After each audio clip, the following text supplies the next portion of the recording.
Hey, what's up guys, MGH here, and welcome to episode 13, I believe it is, the unlucky number 13. Will it be unlucky for me in this episode? You're about to find out.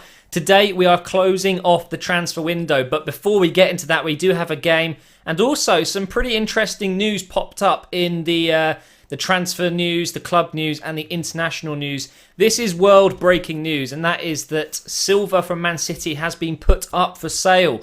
I was very tempted, but I decided not to go with that. Wanted to get this game with Stoke out of the way, and then at the end of this video, guys, I'm going to ask you a very important question that I need you guys to leave comments about. So look out for that at the end of the episode. Straight away, though, we're going in this game against Stoke at home at the Emirates. You can see my team scrolling along the bottom of the screen there. We've got a very strong team up, more than capable of beating this Stoke team. So we'll see how this match goes.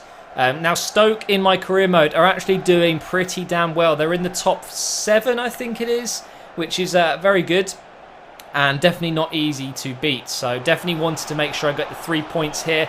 And to catch up Man City is not going to be easy, so I cannot be dropping points anywhere really. But we get very close to opening the scoreline here with Theo Walcott, who, by the way, Arsenal fans, he is back in full training now. So we're going to see him back on the pitch very soon, hopefully. Can't wait for that. Him, Welbeck, Alexis, obviously Ozil's out for a couple of months now, which is a massive shame. But we're going to have some terrifying pace going forward. But I've got terrifying pace in this game, and it didn't seem to be working for me in this first half. We go all the way here to half-time, and neither could Stoke get anything going. Nothing. Absolutely nothing was going either team's way in this match. It was just one of those really boring one-on-ones. What can you do? You know, it's just one of those games. You get them every now and again where you just struggle so much to actually finally score. And when the chances come, you just kind of fluff them up. But Stoke were able to finish one. And it's awful defending. I mean, look at Koscielny and Mertesacker there. I don't know why both were going for the ball, but Juve manages to score. What a signing, by the way.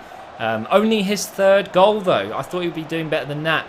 Welbeck's above 10 now, so yeah, not too great from Juve there, but maybe he will catch up towards the end of the season. I'm not sure where Stoke will finish, but after this game, I've got to say, I think they might do pretty well. I think I'm going to predict at least an 8th for Stoke there.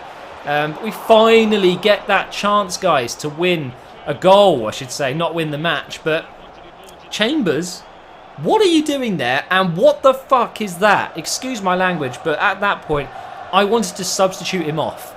Could not believe that. I know he's a defender. I know his finishing isn't great, but that was a one-on-one.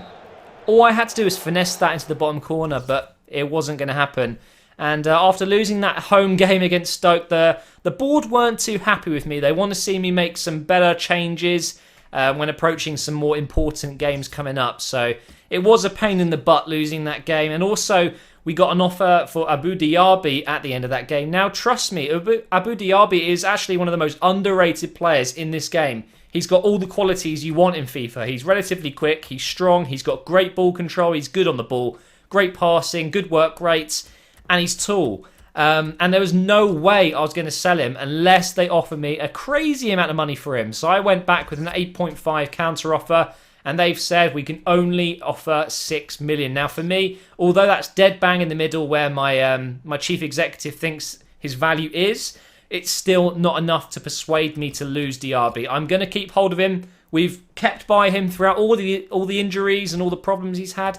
Why turn your back on him now and let him go? There's no way I was going to let that happen. But anyway, just again to mention, 2 episodes ago, I simmed a Southampton match, and obviously my game crashed. I then reloaded the career mode and I had to do it again, and we won the game 2-0. So at this point in the second leg, we have a 2-0 advantage. Some people thought I did that on purpose because I wanted to do it again. Surely I would... it's just stupid. It doesn't make sense. Believe me, my PS4 errored. I've had this many times before. I just forgot to save. So fortunately enough, I only lost 1 game progress. But we simmed that match and drew 1-1, meaning that we go through on 3-1 aggregate as a final score. So pretty good against Southampton. Very happy with that because they're a good team. Don't get me wrong. Southampton are a strong team. Obviously, they've lost a few players. We've obviously bought Wanyama and obviously Chambers in the summer. But they're a strong team, and I was very happy to get through that unscathed, should I say. But anyway, we played our team, our second team against Yeovil here in the FA Cup. It's a very early game, early rounds, I want to say. So Yeovil weren't really going to trouble me. I thought there's no point playing this game in the middle of bloody transfer window where all the exciting shit is going down. And we do actually sim the match. And we get a comfortable win. It doesn't look so comfortable at the end, 2-1 there, but we were 2-0 up for a lot of that game. And I'm sure if we'd actually played that game, it would have been a similar result. So we do get the win, and we progress in the FA Cup. Now, we did sell Christopher Olsen, the young Swede. I didn't think he was worth keeping, seeing as we've got some youth academy players coming up that I would rather be using and investing my play time in, which we'll be looking at after the transfer window here. So Olsen has gone. We've obviously got rid of Moore on loan. And now we're going to go ahead and sell Ryan Huddart. Now you're probably thinking, why?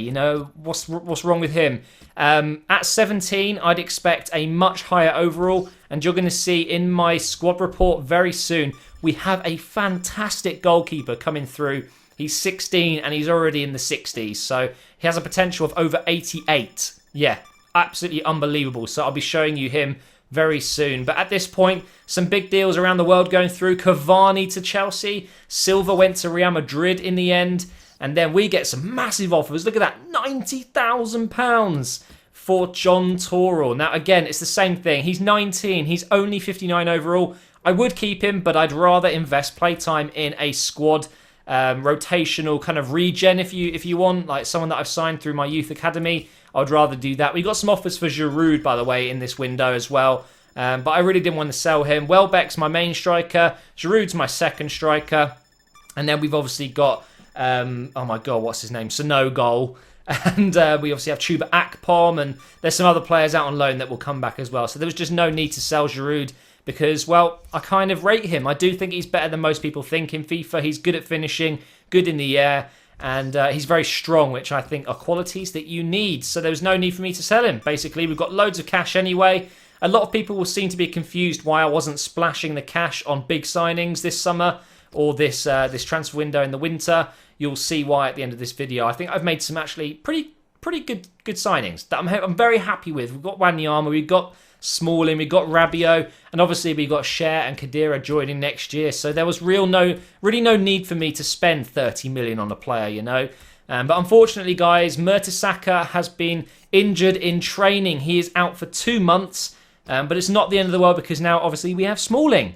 It's working already. Squad depth, you see. Arsene Wenger, squad depth. But if you look at Jack Talbot here, 86 to 94. So it's not 88, sorry, but 86 to 94. Why the hell would I keep that other guy when we've got him there? So very exciting times for my youth squad team. I'm going to be promoting them at the start of next season, I think. We've also got some more players coming through here. Tom Rose, I liked the look of him. Another defensive-minded player because obviously that's what I'm searching for with a very decent potential. So we'll be signing him up soon. Let's take a look at the table and see where we are. So after that loss against Stoke, we're in fourth. Yeah. Get it out. Go on, guys. Get it out. Leave a comment. Arsenal always fourth. Ha, ha, ha. Pretty realistic. And you can see some of the big teams are starting to fill up the top of the table. Finally, the start of this season, like the first few episodes, there were some really random teams up there in the top 10. And now it's starting to form what I would say a realistic table-ish. But anyway, I told you I needed your guys' help. So next season, who should I buy? Now, by that, I mean one name. I need one name from you guys. Let's just say I've got between 25 and 35 million because that's how much I think I will have. If you could, see me buy one player that's worth around £30 million, who would that be? Now, bear in mind, I need a left winger, I think. I think I need someone who can play on the left and anyone who can play up front or in midfield, really. So leave your comments below. I'd really appreciate it. While you're down there, please do leave a like and I will see you in the next episode soon.